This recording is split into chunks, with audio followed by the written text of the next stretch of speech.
범사에 감사. 범사에 감사하는 것이 하나님의 뜻이라고 성경은 말씀합니다. 어떤 사람은 작은 일에도 감사를 잘합니다.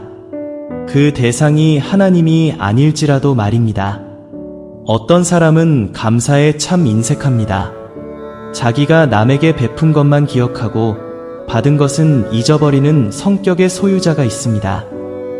이런 사람은 사람이나 하나님께 인정받기 어려운 사람입니다. 우리는 살면서 하나님께 감사해야 할 조건이 한둘이 아닙니다. 먼저 건강한 사람은 건강 주심에 감사해야 합니다. 사람은 아파봐야 건강의 소중함을 안다고 합니다. 가정과 가족을 주심에도 감사해야 합니다. 또 일터를 주심에 감사해야 합니다. 전 세계적으로 일하고 싶으나 일터가 없어서 못하는 사람이 얼마나 많습니까? 일할 수 있다는 것이 인간에게는 얼마나 큰 행복인지 모릅니다. 그 중에서도 자기가 좋아하는 일을 할 수 있다면 그보다 더 감사할 수 없을 것입니다. 모든 일은 즐거움으로 하는 것이 좋습니다. 무슨 일이거나 대가를 생각하고 한다면 일이 즐거울 수 없습니다.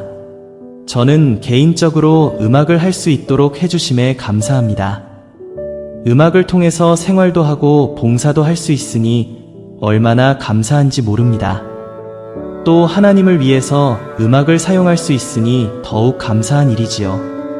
그리고 음악을 통해 사람들을 기쁘게 할 수도 있고 그 음악이 때로는 나 자신과 다른 사람이 힘들고 지쳤을 때 힘과 용기를 줄 수 있음에 감사합니다.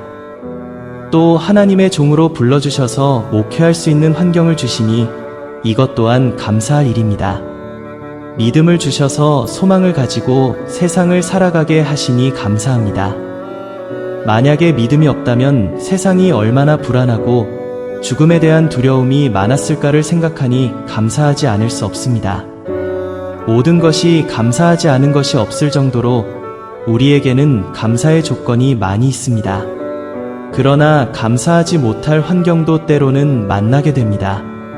가령 직장을 그만두게 되었다거나 부모님이 돌아가셨다거나 자녀를 잃었다거나 등등 큰 슬픔과 시련을 겪었을 때는 감사가 나오지 않습니다. 그러나 하나님께서는 이런 때에도 감사하라 하십니다. 그렇다면 왜 하나님은 이런 때에도 우리에게 감사하라고 하실까요? 그것은 시련과 슬픔이 우리에게 유익이기 때문입니다. 사람을 사람답게 만들기 위해서는 반드시 시련이 필요합니다.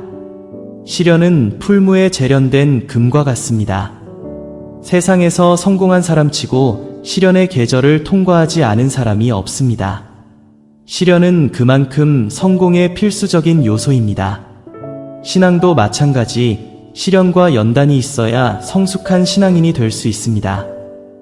우리가 이 땅에 사는 것은 잠시 잠깐이며 영원한 생명에 비하면 지극히 짧은 시간입니다. 영원한 생명이 더 큰 영광을 누리기 위해서는 이 땅에서 많은 것을 쌓아야 합니다. 마치 수험생들이 장래를 위하여 밤을 새워가며 공부하듯이 우리에게 이 땅에서 주어진 시간을 그 나라를 위하여 준비하는 시간으로 사용해야 합니다. 그러나 시련과 연단이 없는 믿음은 우리를 절대 성숙한 그리스도인으로 만들지 못합니다. 그렇다면 우리는 찾아가서라도 연단과 시련의 과정을 거쳐야 합니다. 그렇지만 슬픔과 시련은 현재로서는 고통스럽기 때문에 우리는 자꾸만 피하려 합니다. 하나님은 우리의 체질을 잘 아셔서 인생과 신앙 여정을 골짜기로 때로는 봉우리로 적절하게 조화시켜서 인도하십니다. 그 가운데서 우리를 잘 연단하셔서 그 나라에 이를 때 부끄럽지 않도록 만들어 가십니다. 그렇다면 우리는 봉우리가 아닌 골짜기를 지날 때라도 우리를 위한 하나님의 배려와 인도하심에 감사해야 할 것입니다. 이것이 우리가 어려움과 슬픔을 당했을 때도 감사할 수밖에 없는 이유입니다.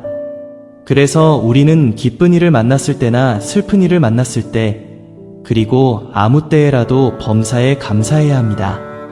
하나님은 그래서 우리에게 항상 범사에 감사하기를 원하십니다. 감사가 있는 생활은 풍요롭습니다. 은혜를 입고도 감사가 없는 사람의 삶은 항상 삭막합니다. 이런 사람의 욕심은 채워지지 않는 바다와도 같습니다. 감사는 습관화할 필요가 있습니다.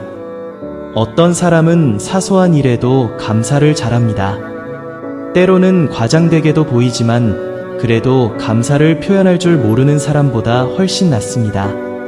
감사가 습관화되면 더욱 감사할 일이 많이 생깁니다.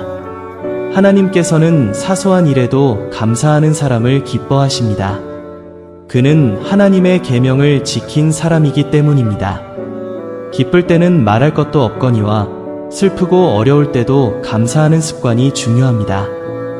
오래전에 교회에 종을 치는 사찰 집사가 자기 아들을 잃은 후에도 다음날 여전히 교회 새벽종을 울렸다는 간증을 들었습니다. 감사하는 마음은 하루아침에 만들어지는 것이 아닙니다. 꾸준한 생활 가운데서의 훈련을 통하여 이루어집니다. 기쁠 때나 슬플 때나 항상 감사가 습관화된 성도가 되면 좋을 것입니다.